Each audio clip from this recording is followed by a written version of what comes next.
Canary by Cloud9 3/4. Chapter 30. When the Canary stops singing. Kota crept forward.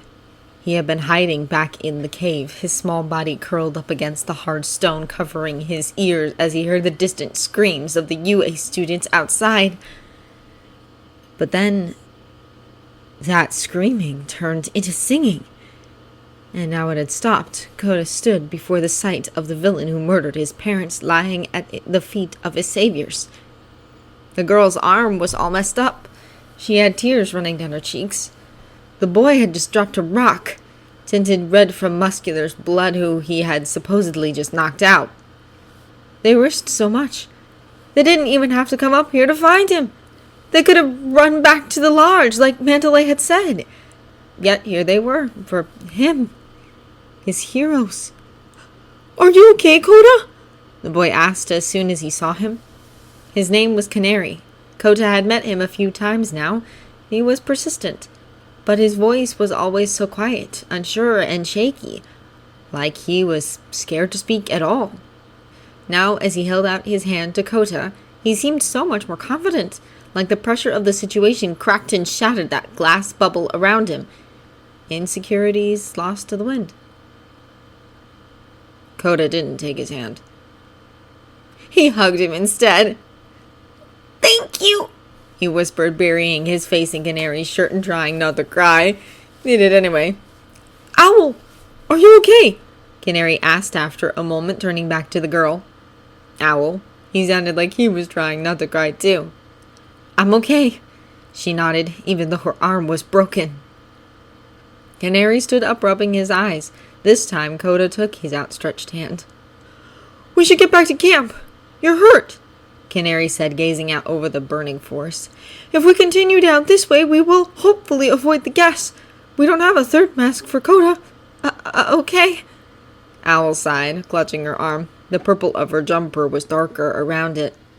Canary let Kota climb up onto his back, and the two heroes hurried down the mountainside, as far away from Muscular as they could get, running through the trees back to the lodge. Kota wasn't sure what Canary meant about the gas, but luckily enough, they never came across any. But they heard the screams, distant wails of frightened students in the woods around them, who knew what other villains were out there. Eventually, Canary slowed to a halt not far from home. Owl had been slowing. Her arm must have really been hurting her. "Canary," Owl managed, gritting her teeth as she spoke. "That villain asked me something back there. I'm not sure if you heard it. He said he was looking for Bakugo. You do know who that is, right?" Lowering Kota to the ground, Canary nodded wordlessly. "That must be who they're here for. To capture or kill him," she realized. I don't know why, but we have to warn someone." "We need to get you back to the lodge first," Canary insisted. "Your arm is—" "Midoriya, Euro, is that you?" They all turned to see that shaggy, long-haired UA teacher, Kota kept forgetting what he was called, hurrying into view. "Mr. Aizawa!" Owl sighed in relief. That was his name. "What happened?" their teacher insisted as soon as he saw the blood dripping off Owl's hand. "We ran into a villain," Canary explained. "He tried to attack Kota." Mr. Aizawa reached over to Kota, who had eventually picked him up and held him close to his chest, allowing Kota to bury his face in his scarf, averting his eyes from Owl's injuries. "We left him up on the mountainside," Owl finished. Mr. Aizawa turned suddenly back to Canary. "You didn't—" "He's still alive," Canary quickly interrupted. "Just unconscious." "Good," he sighed. "I'll escort you back to camp. Come with me, quickly," Mr. Aizawa instructed, about to turn on his heel and run. "Wait! We know what the villains are after!" Owl exclaimed. "But there's no time to explain. We need to go to Mandalay so she can broadcast the message." "I'll do that," Aizawa began. "No, wait! You need to protect whoever's still at camp," Canary realized. "We'll go." He wavered.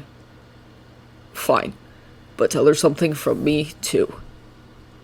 Kendo and Tetsu had hurried away, something about wanting to punch whoever was making this gas. Godai was alone for a moment, fiddling with the gas mask that Yaoyorozu from Class A had made. Tetu had brought a load with him and left the remaining spare with her, and the unconscious forms of Ibara and Honenuki. She hadn't been sure what to do for a moment, but eventually gritted her teeth and hauled both of them over her shoulders, starting to trudge the best she could back to camp. That was when she bumped into Shishida. Apparently, despite the smell of the gas and smoke, he could sense she was nearby. The beast was faster than her, so Shishida transformed.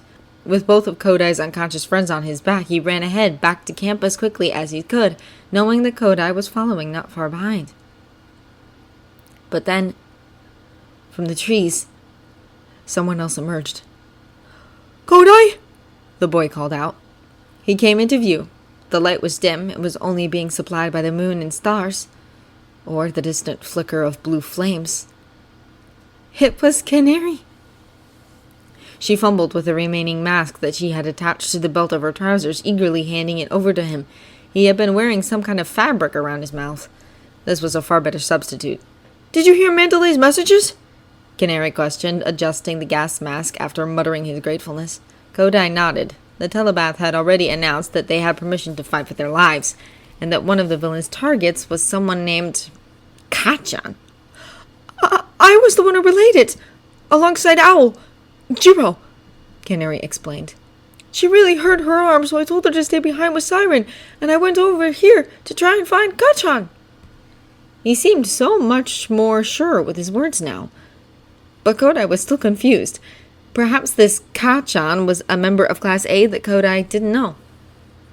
"Camp's this way," finished Canary, pointing down the path Kodai had been running down. She hesitated and then shook her head. You should go back," she pointed at Canary. "I can help," he protested. She pointed at herself.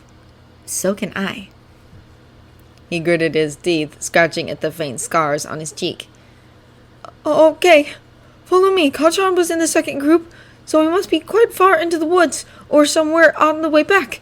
If we go through the trees here, we should be able to reach the returning track quicker." With that, Canary took off at a run with Kodai close at his heels. As they went, Kodai scooped up whatever little objects she could find. Twigs, pebbles, rocks, anything she could get her hands on to shrink and shove into her pockets. They hadn't gone that far before a loud bang filled their ears. Was that a gunshot? Canary just started to run faster, seemingly saving his voice for a more urgent time. It wasn't long before the gas faded. Kodai wasn't sure if that was because Kendo and Tetsu had completed their mission, or because she and Canary had simply run far enough away from the cyclone of poison. She assumed it was the latter. Suddenly, Canary let out a cry of pain. There was a crash and a tree came toppling down. Kodai instinctively reached out. Upon contact with her hands, it shrunk to the size of a toothpick. She screamed as the unseen being lashed out again, leaping backwards towards Canary, whose mask had been ripped clean off his face. The shadows themselves seemed to roar and grow before her, about to bring a great claw crashing down. Canary opened his mouth to sing something, but before he could, yet another figure appeared. He leaped from the shrubbery, pulling both of them out of the way and tumbling into the thorns of a nearby bush. Kodai's grip tightened around the tiny tree in her hand, grimacing from the damage the thorns had done to her skin. She looked up. "What the heck are you two doing here?" Raven hissed. Just... never mind. Stay put." "Shinso! What?" Canary started, but before he could say anything else, Raven leapt back over their cover and started to yell, "Over here, you stupid bird!" he cried, waving his arms about. There was another roar, and more of the trees were decimated with one swoop over the shadows.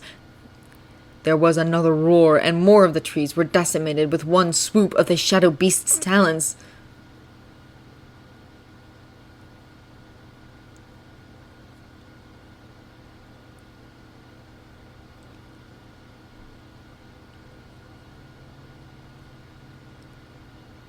Would a man banquet of darkness? "No! Stay away!" screamed another gruff voice that Kodai didn't recognize. "Answer me, Tokoyami!" Raven continued regardless. "Will you let me brainwash you?" There was a tense moment where no reply was heard, and only the howl of this Tokoyami's quirk. Kodai remembered it now. Dark shadow. "Do it!" There, Do it. there was another cry from the monster as its gleaming red eyes and black mask retreated into the body of the crow-headed boy from Class A. There was another cry from the monster as its gleaming red eyes and black mask retreated into the body of the crow-headed boy from Class A. Raven darted forward, catching Tokoyami before he could fall to the ground, now free of dark shadow, his eyes blank and unfocused. Nervously, Koda and Canary peered over the bush and clambered back over to Raven. He had his hands on his knees now, panting as Tokoyami lay on the ground before him. Shinso! What was that? Canary whispered unsurely. We were attacked by a villain. Raven began to explain. As he stood upright again, Kodai could see the stark red stains marring his shirt. Tokoyami's quirk. It goes wild in the dark. It's strongest like this, but harder to control. He said he wanted to use this stupid test of courage as more quirk training. But when that villain turned up and got me, he lost control. How badly are you hurt? Canary demanded, reaching toward the red pouch of his shirt. I'm fine. Raven insisted, batting Canary's hand away. Suddenly his demeanor changed. Anyway, I heard that little announcement about Kachan. 1, use his real freaking name. 2, if you were with Mandalay, then you should be back at camp by now, not here. And 3, did you encounter a villain? Is that how you knew about Bakugo? Bakugo? Kodai frowned. Is that who Kachan is? Yes, Canary replied simply. Jiro was injured. She's hopefully back at camp now. But I couldn't stand by knowing that you all were still out here, and that they were after Kachan. Canary growled in frustration. Why should you care? You hate each other. I don't hate him! Yeah, of course, I forgot that hate wasn't a word in your vocabulary. Groaned Raven, rubbing his temples in the stress of the situation.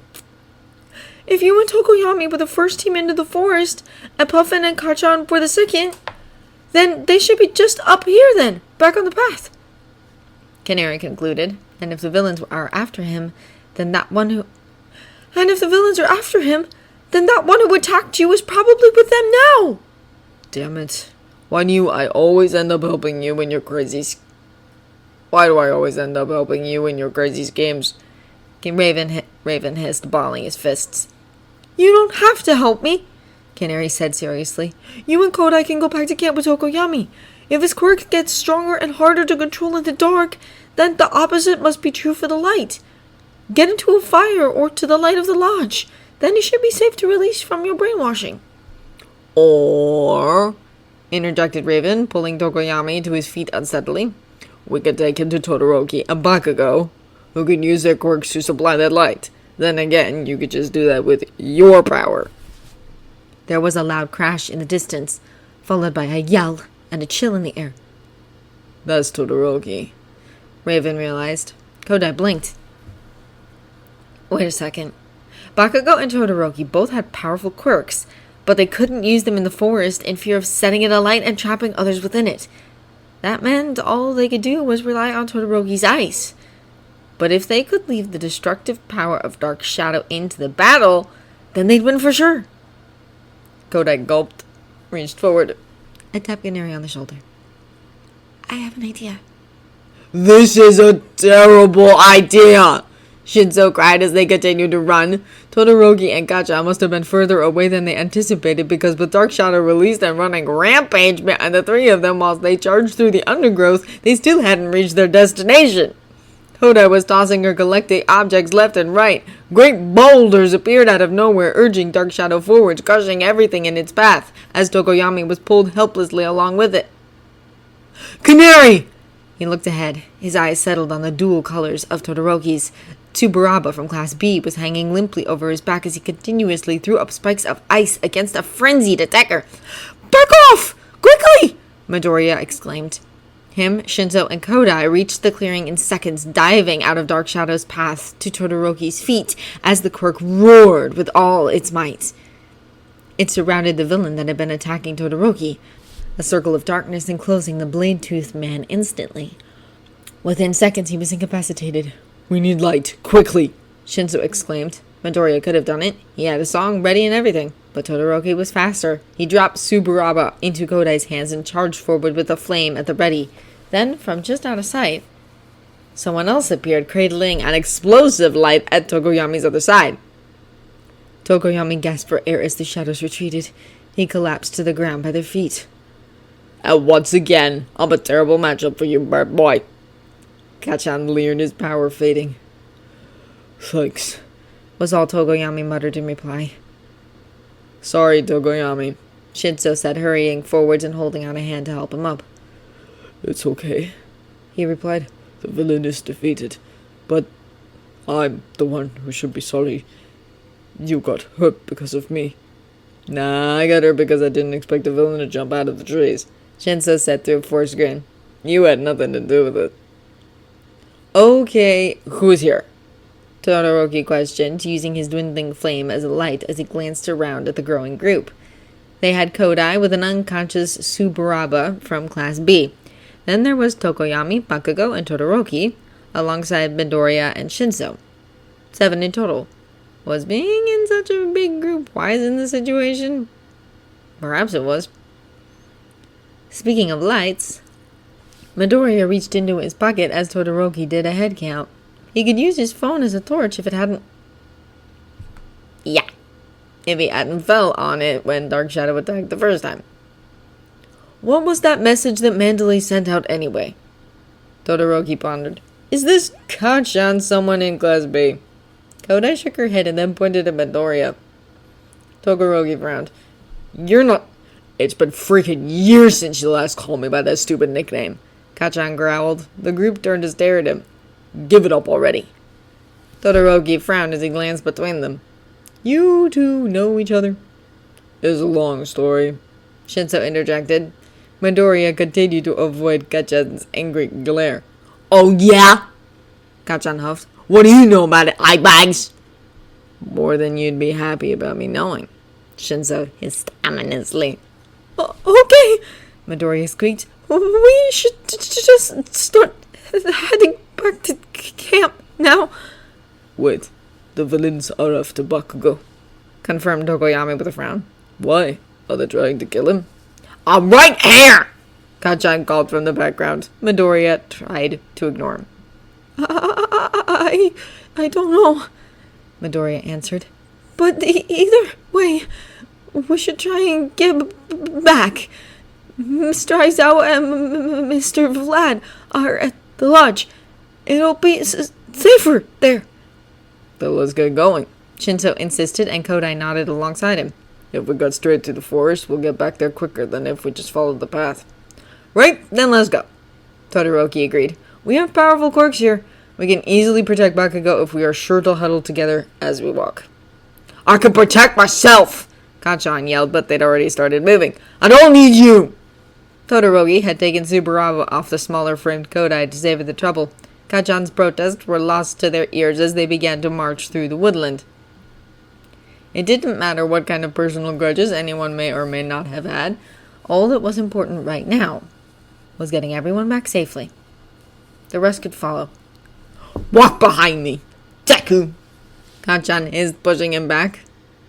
Good at him. Midoriya could protect you from behind, Shinzo said, probably to irritate Kachan on purpose. Midoriya could see Kachan's shoulders tensing in frustration, growling furiously as he stomped forwards. They walked like that for a while, with Todoroki, Tokoyami, and Shinzo in the lead, whilst Kodai and Midoriya lagged behind Kachan. Midoriya could finally understand why Jiro was panicking so much earlier. Every sound that reached his ears could have indicated some kind of threat. He was hypersensitive to his surroundings. Kodai was too. She clutched her remaining tree in her hands like a club. Midoriya briefly wondered how her quirk affected weight. Uraraka! Shinzo suddenly called out. They reached the other path, where Midoriya had been with Jiro not so long ago. Asui, the frog girl, was pinned against a tree by her hair, whilst Uraraka was in the center of the path. There was a third girl underneath her. Uraraka seemed to be in control at first glance, but then Midoriya saw the needle in her leg and the red liquid that oozed down an attached pipe. The villain girl abruptly leapt away, sending Uraraka tumbling to the ground. Asui was somehow freed, and she fell to her friend's side. There were now 9 hero students, if Tsuburaba counted, and 1 villain. She wouldn't have stood a chance if she stayed, so she started to back off into the forest. That was when those golden eyes of hers reached Midoriya's green ones. Toga gasped. There he was! It was Canary! Yay! She cried. Canary! You're here! Get her! Ochako exclaimed, leaping to her feet despite her injuries, but Sue held her back. It's too dangerous. We have no idea what kind of quirk she has. I'm a super big fan! Toga continued excitedly, bouncing towards him. He took a step away from her, near to a girl wearing a gas mask holding a leafy stake. Ah, your lips bleeding? So pretty. Let me help you out a little more. Canary, watch out! Sue cried. Canary opened his mouth to sing something. Sing something to Toga! But then that gas mask girl stepped forward, swinging that branch of hers. She missed, of course. Toga was too quick. Like Canary was. So good at dodging. A shame, really. Toga might have been able to see more of his pretty blood if not. And all of a sudden, the girl's branch wasn't just a twig anymore. Instead, a massive tree was swung in Toga's face, knocking her backwards and sending her tumbling into the undergrowth. She scrambled to her feet. She didn't feel like dying tonight. Not when she hadn't even seen Canary bleed properly in person yet. There were too many people. It didn't matter. She would see Canary again later. The man in the trees tipped his hat to her, a couple of little blue orbs in his hands. So she yelled out her goodbyes and skipped away, glowing red with glee. Good job, Kodai. Shinso sighed, stepping back from the tree trunk that now lay across the path. It's so good to see you guys! Uraraka sighed, clutching a wound on her upper arm. It was bleeding a lot. Shinso hoped it wasn't deep. He had been hiding the fact that his injuries suffered from that problem, but he would deal with it later. Who was that girl? Todoroki panted, hoisting Subaraba further up on his back. One of the villains. Frog Girl explained. Shinso couldn't quite remember her name, so she was called Frog now. She was crazy. I think she took some of Ochako's blood. Are you okay, Uraraka? Shinso questioned, because he felt like someone should ask it. He would have expected Midoriya to do so, though. I'm fine. It's just a scratch, she insisted. I can still walk. You look a lot worse. What happened? Now's not the time to talk, Todoroki insisted. We need to get back to camp as quickly as possible. You should join our group. We're protecting Bakugo. Apparently the villains are after him. Frog and Uraraka blinked at each other for a moment. If you're protecting Bakugo, shouldn't he be with you? Frog pointed out. Wait, what? Shinso turned around. But Bakugo was nowhere to be seen. And there, by Koda's side, Midoriya was gone too. Where's... Nice trick, eh? They turned and stared up at the origin of the voice. A masked man standing up in a tree. In his hand were two little balls of blue that he played with in his fingers. I took your friends with my magic. I used to be a street performer, you know. Give them back! Shinso yelled. Give them back? The villainous magician repeated. They're not your possessions. One is chained to the ideals of heroics. We wish to show him a different path, one that supports his ideals. The other has been chained to society for too long. A little bird in a cage, ridiculed and left voiceless. He deserves a chance to make a change too. Take him, Kodai! Todoroki exclaimed, practically tossing Subaraba at the Class B girl as he slammed his foot into the ground. A glacier of ice, like from the sports festival, shot up before them, covering Todoroki's side within a thick layer of frost and the trees along with it. No, the magician continued, reappearing in the air, holding that top hat of his on his head as he leapt. We only wish to show them that there are other options available to such budding talents. And what if they say no? Shinso exclaimed. That's it. Answer. I only need one sound. But the villain knew better. He started to leap between the trees, disappearing from sight. Hurry! Tokoyami yelled, and the rest of them charged after the villain, avoiding the clumps of ice that covered the route as best they could. But the magician was fast. Distantly, Shinso heard him activate some kind of radio, reaching for his ear under his mask after sliding the 2 marbles into his coat pocket. The marbles. Was that his quirk trapping people inside those things? Was this the villain's plan all along? Take not just Bakugo, but Midoriya too? No, he wouldn't. He couldn't let that happen. They couldn't take him.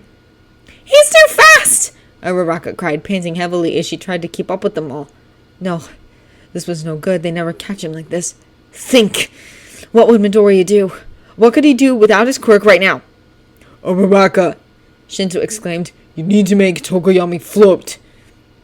What? Tokoyami interjected. Why do I... Can you control Dark Shadow now? Shinso interrupted, continuing to run as they spoke.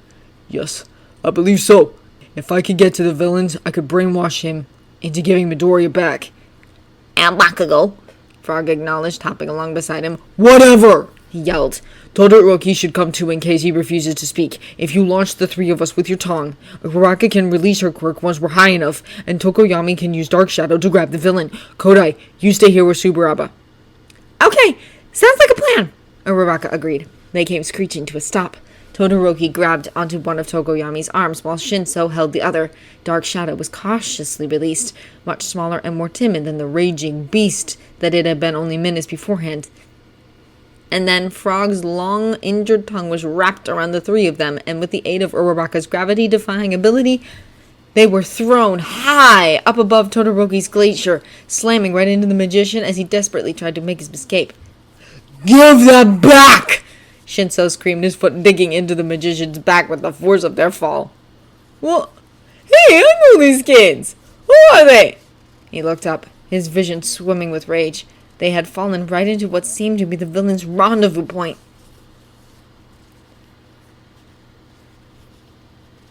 Out of the way, Compress.